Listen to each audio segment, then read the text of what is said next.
one of the points, Rian was talking about there was, businesses need to challenge themselves, think outside the box in terms of the way that they hire people.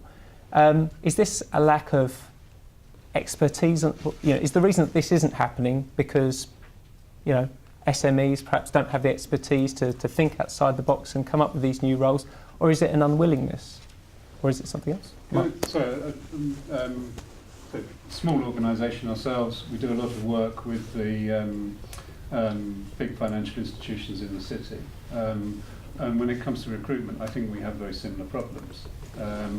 If you talk to a big recruiter for a big bank, they're under pressure. It's time to hire and cost of hire. That usually means you recruit in the same image.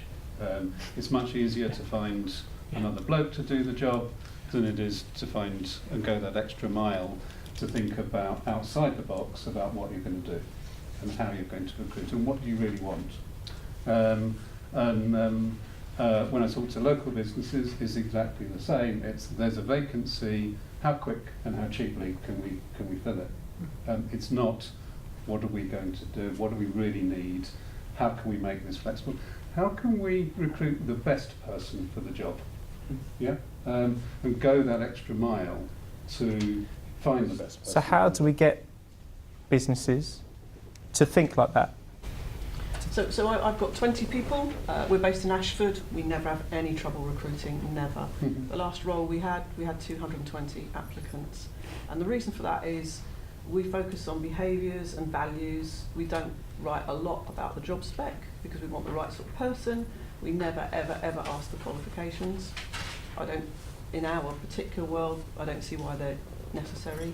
And we get the most amazing people applying for jobs in all sorts of ways. And Brady, our managing director, sitting at the end there, she's in charge of all that sort of stuff. We just have the most phenomenal people and have no trouble. And I think it's because we've opened our minds to being flexible about how we work, but also really careful about how we word job ads. What is it that we want? Who do we consider? And trying to free ourselves of that. But it's much, much easier to do that when there's just 20 of you and we can do what we want. It's harder when you've got a big structured organisation with a lot of history. I think it's a much more difficult job.